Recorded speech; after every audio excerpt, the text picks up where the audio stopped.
তো বন্ধুরা, আজকের এই রাস্তা দিয়ে যেতে যেতে হঠাৎ একটা জিনিস চোখে পড়লো। দেখছি কয়েকটা চিংড়ি উঁকি মারছে। তো আমার দেখে কিন্তু লোভ আর সামলাতে পারলাম না, আমার এত সুন্দর লাগলো। বেশ একটা ইউনিক টাইপের দেখতে লাগলো। অনেক রকমের ভাজাভুজি ছিল, তার মধ্যে আমার এই চিংড়িটা কিন্তু দেখে বেশ একটু আকর্ষণীয় লাগলো। যেমনি তোমরা এখানে দেখতে পাচ্ছ, এখানে ফিশ চপ থেকে নিয়ে ফিশ ফ্রাই, ফিশ পকোড়া, লোটে মাছের বড়া, চিংড়ি মাছের chop, vegetable chop, chicken pakora, cutlet সবই মোটামুটি তোমরা এখানে দেখতেই পাচ্ছ। আর এই ঠিক চিংড়িটা দেখে না আমার দারুণ লাগলো। তো আমি বললাম যে দাও তাহলে একটা ভেজেই দাও। তো আমাকে ভেজে মোটামুটি দিল। তো তোমরা দেখতে পাচ্ছ, এবার আমাকে এটা পরীক্ষা করতে হবে যে চিংড়িটা গোটা আছে তো আদৌ। তো সেইটাই হচ্ছে আসল দেখবার বিষয়। তো আমি হালকা করে ভেঙে দেখি ব্যাপারটা কী।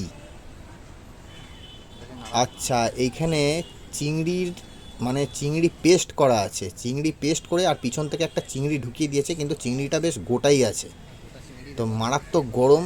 আর এখানে কাসুন্দি আর এই চিলি সস দিয়ে আর সাথে একটু পেঁয়াজ দিয়ে একে মারাত্মক গরম, তার উপর এরকম চিংড়ি মাছের গরম চপ। বেশ ব্যাপারটা কিন্তু জমে গেল, কিন্তু অসাধারণ লাগলো। আর সত্যি বলতে বেশ চিংড়ি মাছের পেস্ট দেওয়া আছে, তো বেশ খেতে ভালো লাগছে কিন্তু। আর এই চিংড়ি মাছটা তোমরা যে গোটা চিংড়িটা দেখছো, এটা কিন্তু দেখতে এরকম লাগছে, খুব একটা ছোট না, বেশ ভালোই লাগলো। মাত্র 15 টাকায় আমি এত সুন্দর একটা চপ পাবো আমি কিন্তু ভাবিনি। তো এবার চিংড়ি মাছটা খেয়ে দেখি, মারাত্মক গরম, ঠিকভাবে খাওয়া যাচ্ছে না, কিন্তু ওইটাকে তো খেতেই হবে। আর এইখানে তোমরা দেখাচ্ছি দোকানটা কত রকম ভ্যারাইটি পাওয়া যায়। দেখো, একটা ছোট্ট দোকানে দেখো কত রকমের ভ্যারাইটি। আর এইটা ঠিক তোমরা রাজবাড়ি থেকে গড়িয়াহাট যাওয়ার মাঝে ফুটপাতে পড়বে।